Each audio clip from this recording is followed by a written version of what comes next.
20th of September, 1887, Eastern Dakota Territory, a new claim near a section line trail and a railside market town. The winter ahead would become known for disruption, blocked rail lines, fuel shortages, and repeated storms that kept settlers from resupplying. Accounts compiled afterward describe drifts 5 to 10 feet high and temperatures that made travel impossible for days at a time. A homesteader building his cabin that fall made a choice that seemed wasteful to his neighbors. While they raced to finish roofs before freeze-up, he extended his ridge past the gable and framed a small, steep section of roof above the main slope, what he called a shadow roof. It looked like decoration. It was load engineering. When the January 1888 blizzard buried the prairie, roofs across the territory sagged, leaked, or collapsed under drift weight. His roof shed snow in small pieces, repeatedly, through the storm. The difference was geometry, and geometry kept his winter on schedule. 20th of September, 1887, Eastern Dakota Territory. A new claim sat near a section line trail 8 miles from a railside market town. The homestead was single room, short on milled lumber, long on urgency. The cabin owner, a role descriptor used here because his name does not survive in accessible records, was working against the calendar. Hay needed cutting, fence posts needed setting, fuel needed stacking, and the roof needed finishing before the first hard freeze. A rafter pole laid across forked uprights still carried its bark. The knife marks were fresh. Resin had not dried. This was typical of frontier roof construction in that season and region. Cut the poles, notch the ends, lay them across the ridge. Shingle fast. Move to the next task.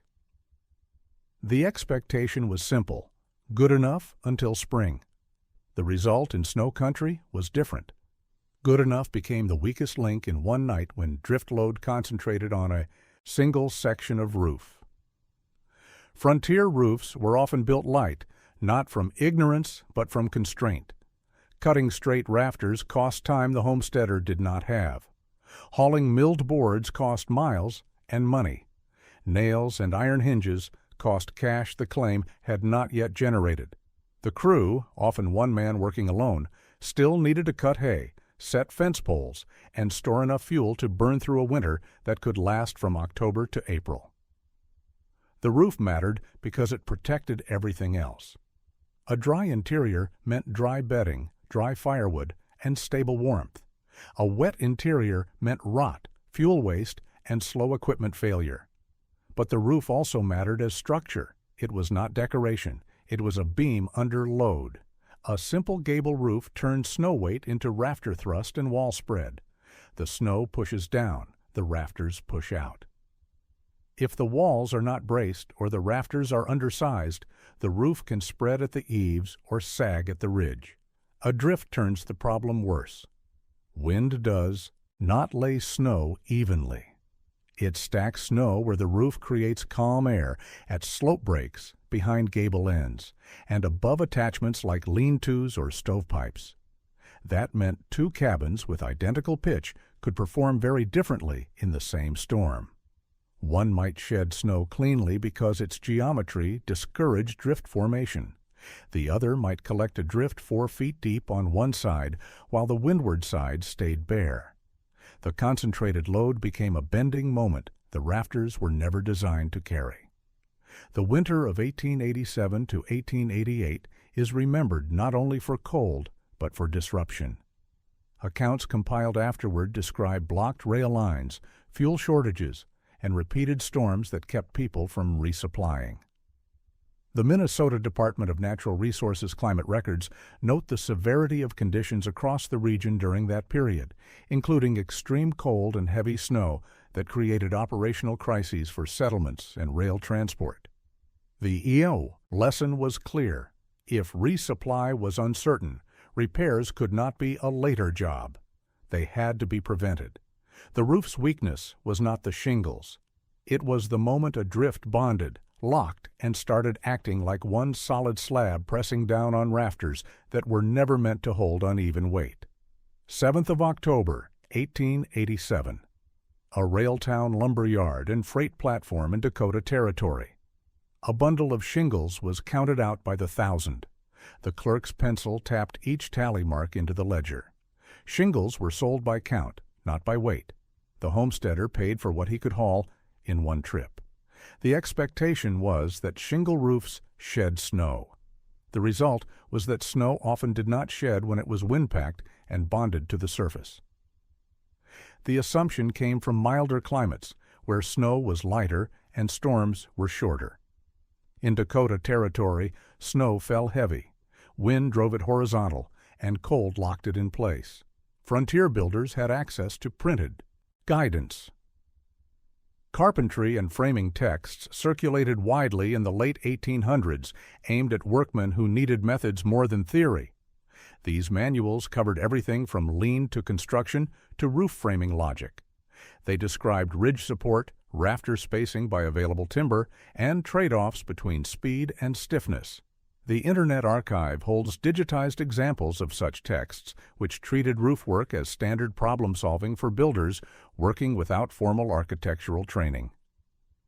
The manuals did not always account for drift geometry.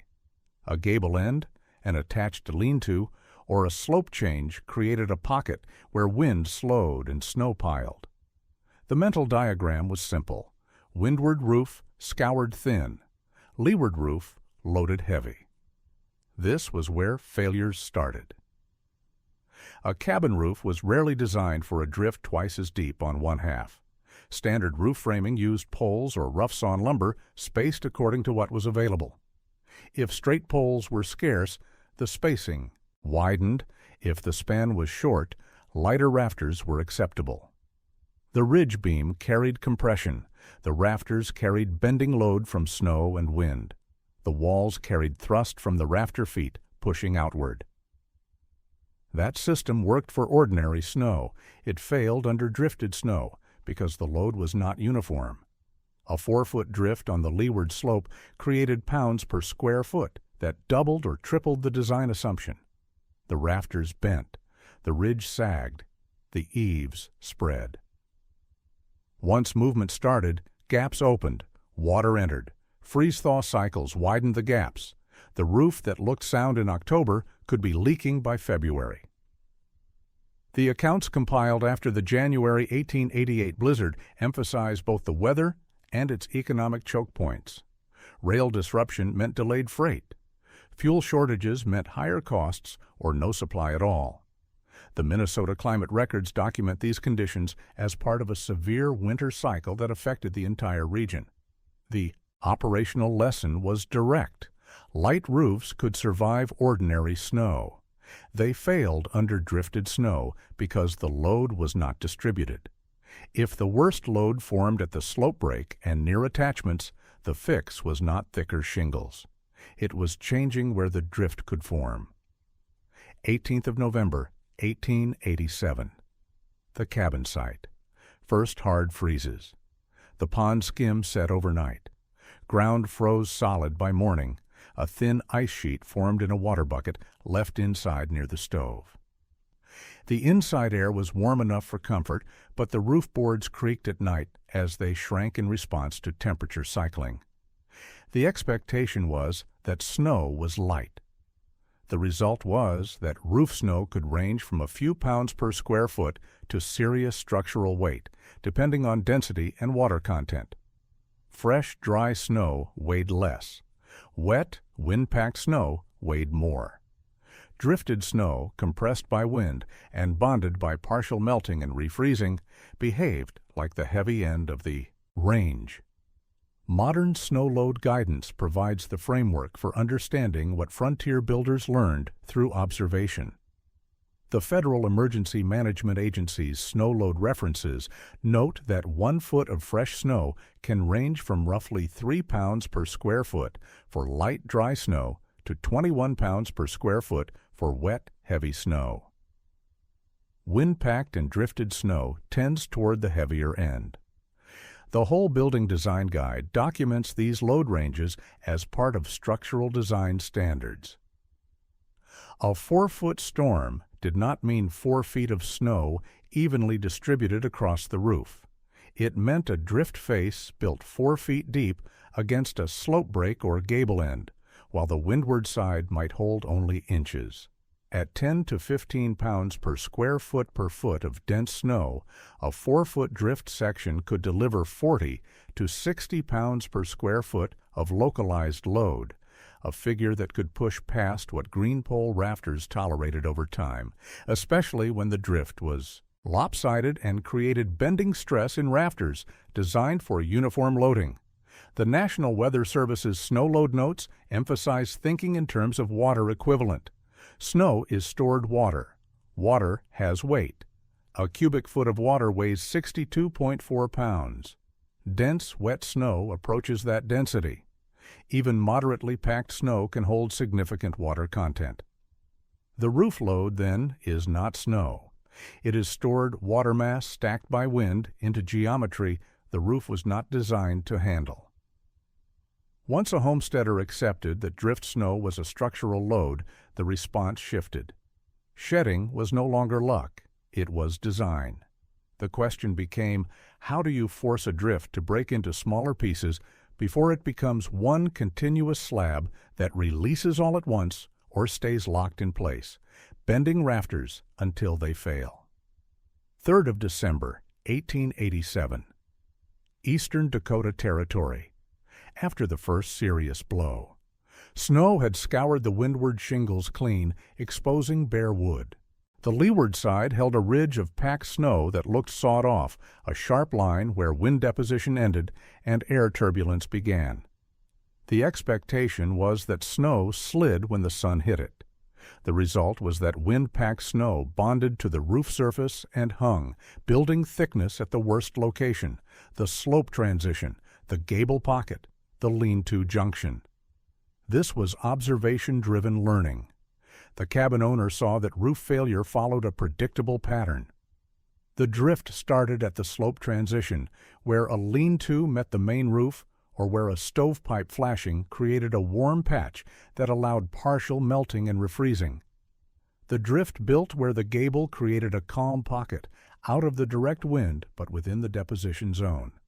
Historical records document repeated storms and high winds during the 1887 to 1888 winter cycle across the Dakota and Minnesota region. The Minnesota Climate Archives describe conditions that created deep drifts and extended cold periods. These were not single-event failures. They were cumulative exposure over weeks. The mechanism of bonding was straightforward in principle. A snow blanket could stick to a roof surface through contact freezing, wind packing, and partial melt cycles. Its own weight created a downslope component, a gravity and drag load that tried to pull the mass downhill. Modern roof guidance from the Metal Construction Association discusses how snow blankets generate these loads parallel to the roof surface, creating stress on fasteners, sheathing, and structural connections. The cabin owner understood this without formal engineering training. He saw that the bigger and more continuous the slab, the more it acted like one unit. It pulled on eave edges, it pried at joints. It resisted shedding because the entire mass had to move together. When it finally released, it released suddenly, tearing at trim, racking rafters, or crushing whatever sat below the dump zone. The danger was not only collapse, it was sudden release. A 4-foot drift section weighing hundreds of pounds, sliding off in one sheet, created impact force that could damage a porch roof, tear off an eave board, or bury a doorway in compacted debris that froze solid overnight. The solution was not to fight the drift with brute force. Shoveling was temporary. The drift reformed as soon as wind resumed. The solution was to force a controlled crack line, a place where the slab had to break before it became large enough to be dangerous. 9th of December, 1887. Cabin site, clear day. Hard snow on the ground, but no wind. A ridgepole extension was test fit, a straight piece of timber that projected past the gable line like a short spar. The homesteader held it in position, sighting along the line, checking clearance and angle. The expectation was that overhangs were for rain. The result was different. Here, the overhang became a snow tool, a mechanical device. That changed how drifts behaved. The concept was simple but precise. The homesteader extended the ridge beyond the gable and framed a short, steep secondary roof section above the main slope. The crew later called it a shadow roof because it threw shade on the upper slope break and changed how snow bonded and warmed during the day.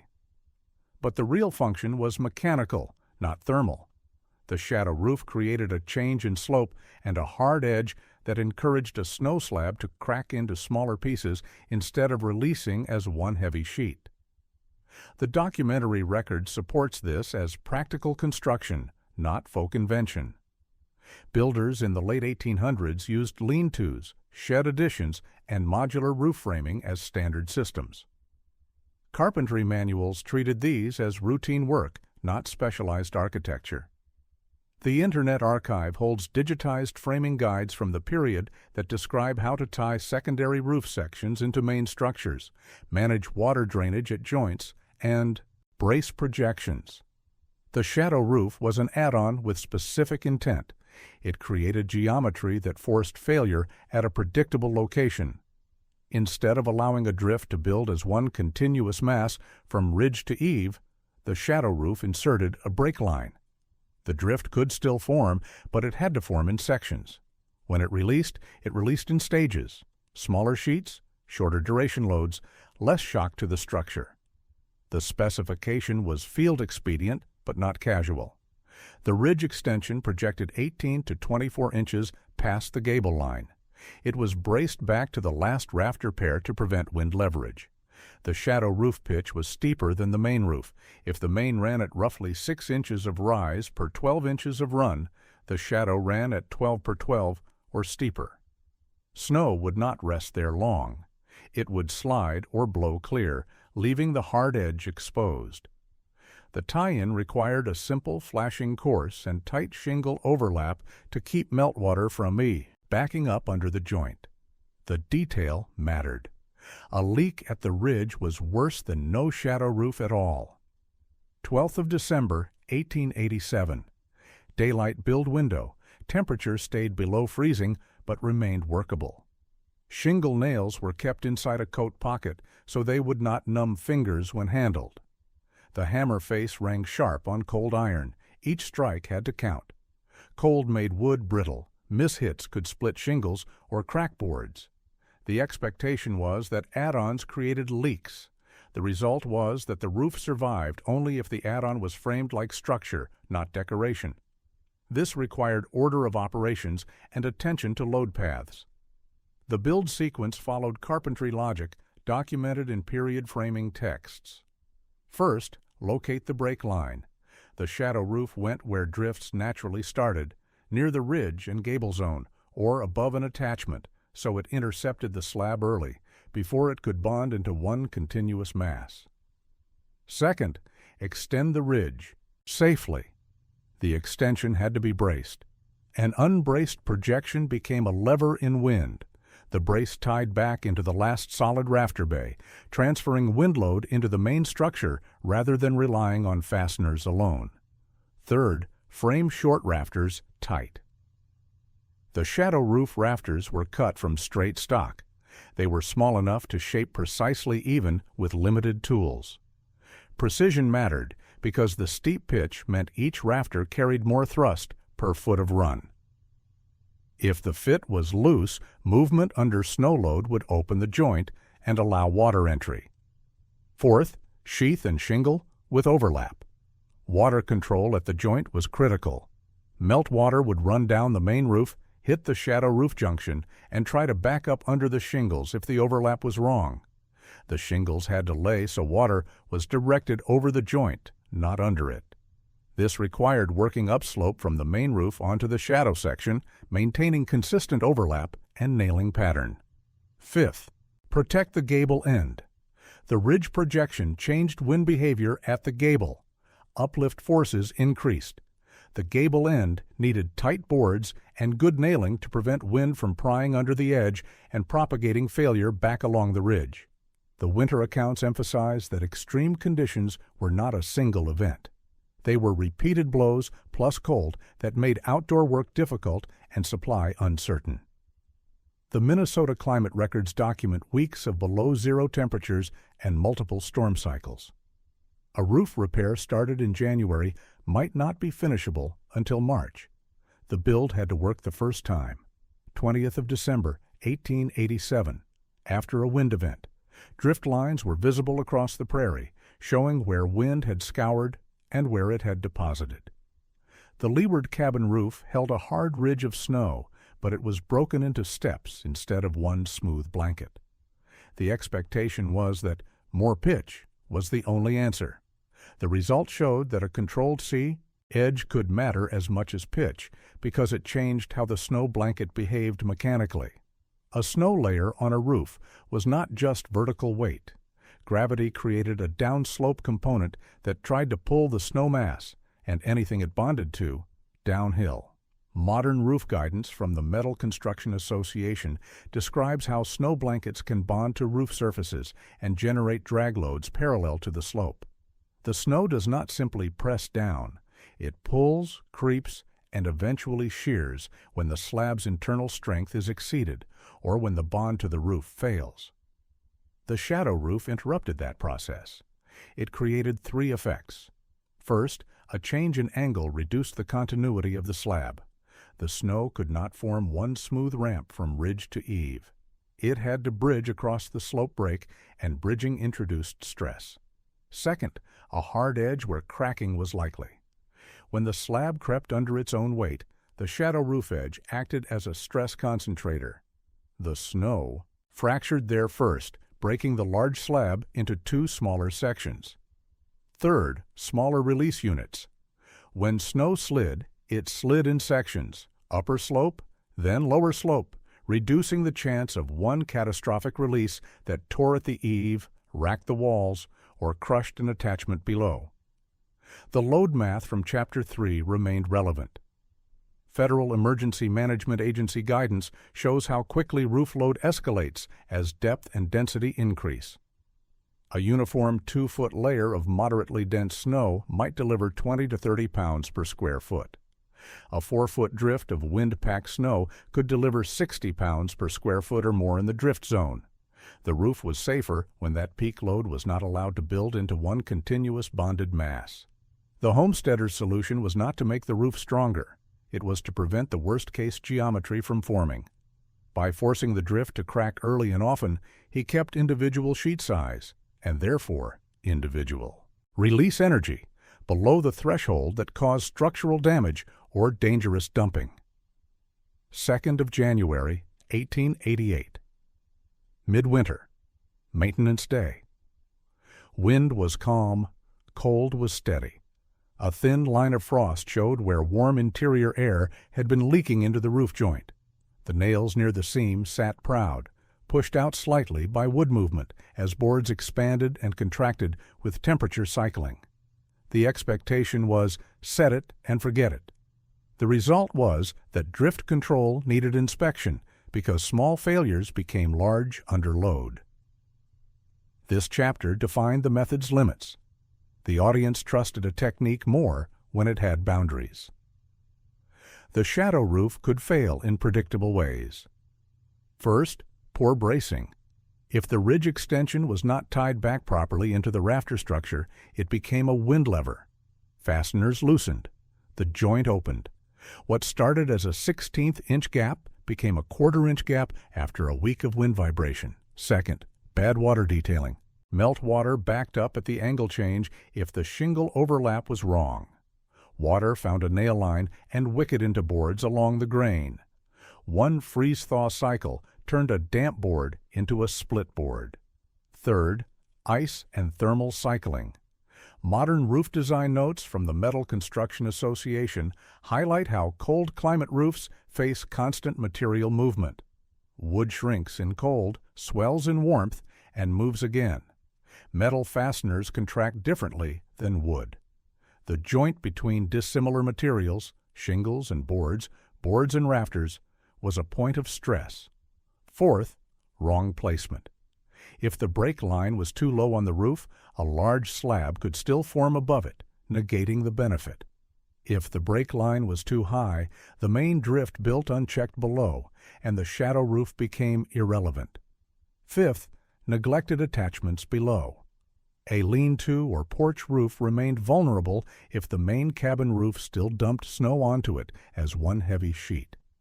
The shadow roof controlled main roof drift, but it did not eliminate the need to protect lower structures from sudden releases. Maintenance rules fit frontier conditions. Check the ridge extension after every major blow. Reseat any nails that had worked loose. Reshingle the seam before a small leak became a large wet spot. Keep the ground below the dump zone clear so released snow sheets did not pile back against the wall and create a new drift problem at the foundation. Maintenance kept the snow tool from turning into a leak generator. The method worked only as long as the joint stayed tight and the geometry stayed correct. 12th of January, 1888, Dakota Territory. Blizzard conditions. Rail disruption. Snow drove sideways. The cabin door opened only after a shoulder shove. The first drift reached the sill by afternoon. By evening, the drift was waist-high. The expectation was shovel the roof, clear the porch, ride it out. The result was that the storm made manual control impossible. Design had to carry the load because labor could not.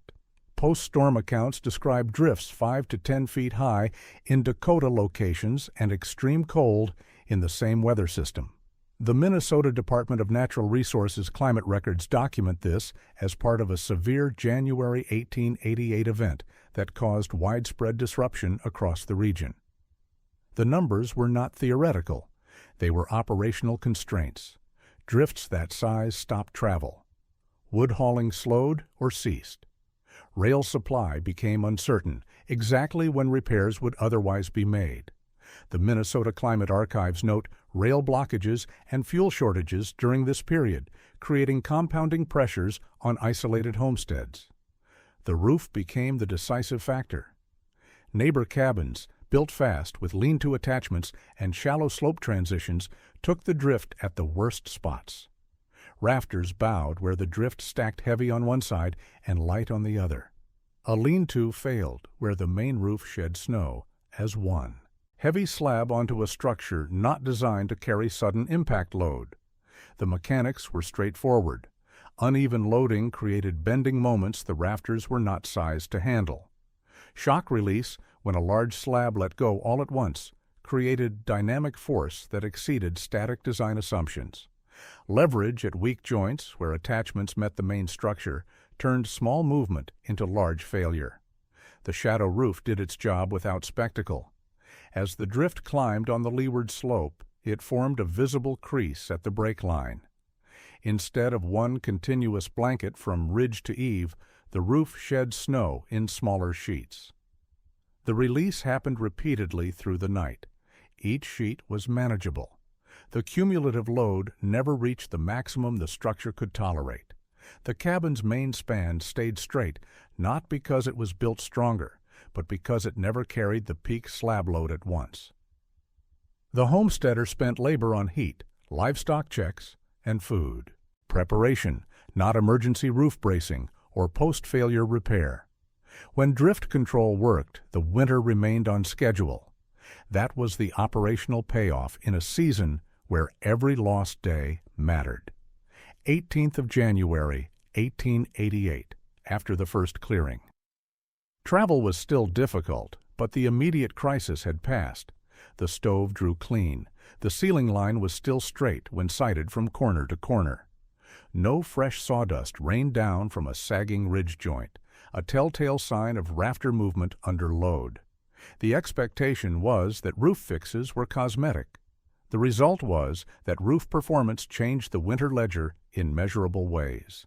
This chapter delivered payoff in the only currency that mattered on a claim: days and materials. Three categories could be tracked without inventing records. First, shoveling and bracing time. A roof that shed snow in smaller, repeated sheets reduced emergency labor during and immediately after the storm. The homesteader did not spend hours on a ladder clearing a 4-foot drift by hand. The roof cleared itself in stages. Second, repair material consumption. Fewer broken shingles, fewer split boards, and fewer reopened seams meant less need for scarce nails, tar paper, and replacement lumber. In a winter where rail freight was disrupted and supply uncertain, avoiding repair meant preserving limited reserves. Third, fuel and interior dryness. A tight roof kept roof boards and interior insulation dry. Dry insulation performed better. Dry boards conducted less heat. The result was stable fuel consumption. Wet roofs increased heat loss, forcing higher fuel burn rates at exactly the time when hauling wood was difficult or impossible. The load concepts from Chapter 3 provided the framework. Federal Emergency Management Agency snow load guidance shows that heavy roof loads escalate rapidly with depth and density. Preventing peak buildup reduced the chance of structural deformation, bowing, sagging, or joint separation that triggered leak cycles and long-term repair needs. The winter's larger system mattered. The same accounts that described the January storm emphasized rail disruptions, fuel scarcity, and high costs in affected regions. The Minnesota climate records document these conditions as part of the broader 1887 to 1888 winter cycle. The cost of a roof failure was not only the roof, it was the inability to replace what broke when supply lines were compromised. A roof that did not fail kept the whole operation in rhythm. Heat stayed consistent. Food preparation continued. Livestock checks happened on schedule. Travel windows could be used for essential tasks, not emergency repairs. In a winter measured by fuel cords burned and days lost to weather, steady performance was survival advantage. 25th of January, 1888, a neighboring claim. Repairs attempted between storm cycles. Fresh-cut boards were nailed into place. The nail heads sat too close to the board edge because lumber was short and cuts were rushed. The neighbor had seen the shadow roof on the successful cabin and decided to copy it. The expectation was, copy the shadow roof, get the same shedding. The result was that an unbraced projection became a wind and snow lever. This failure, documented through contrast rather than invention, taught the mechanism without dramatization. The neighbor copied the visible feature, something extended past the gable, but skipped the structural logic. There was no proper tieback into the rafter structure. Blocking was minimal. Fasteners were undersized or poorly placed. The projection looked similar but did not perform the same function. Under wind, the projection vibrated. Fasteners worked loose. Under drift load, the joint opened. Meltwater entered the gap. One freeze-thaw cycle turned a damp joint into a split joint. Modern roof design literature from the Metal Construction Association notes that cold climate roofs face constant movement, thermal cycling, and stress from expansion and contraction of materials with different properties. The contrast between two builds was instructive. The original shadow roof featured a short projection, braced back into a rafter bay with solid blocking. The steep secondary roof section did not hold snow long. The joint was detailed to shed water with proper shingle overlap and flashing discipline. The imitation featured a longer projection with minimal bracing. The add-on pitch was shallower, allowing snow to collect rather than slide. The joint became a leak line because water detailing was rushed or misunderstood. The takeaway: respected frontier intelligence. Copying was normal. What mattered was copying the logic, not just the silhouette. The method's real principle was control where the slab cracks and make sure the new edge is structurally tied into the roof system so it does not become a new failure point. The failure taught the community that the shadow roof was not superstition or luck. It was geometry and bracing. The technique worked when applied correctly. It failed when shortcuts were taken.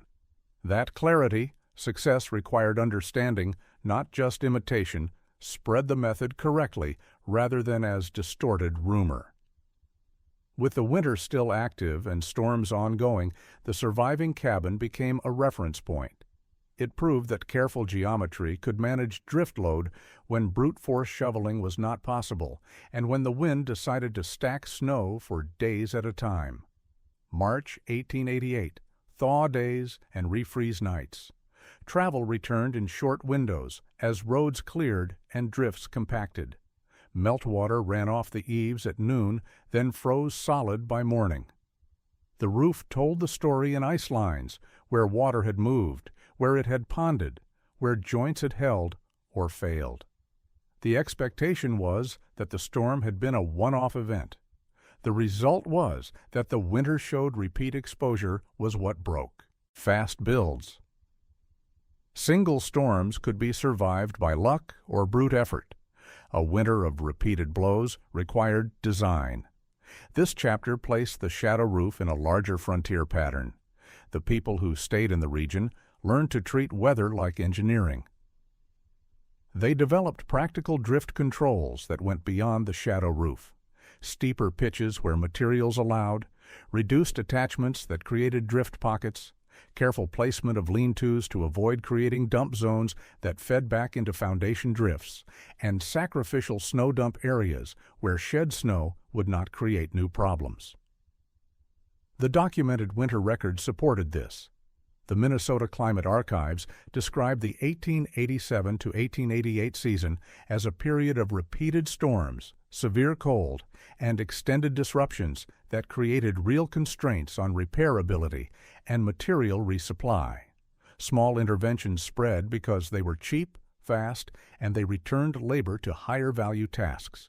Carpentry and framing literature of the period treated roofing, lean-to construction, and modular additions as standard problem-solving work for builders.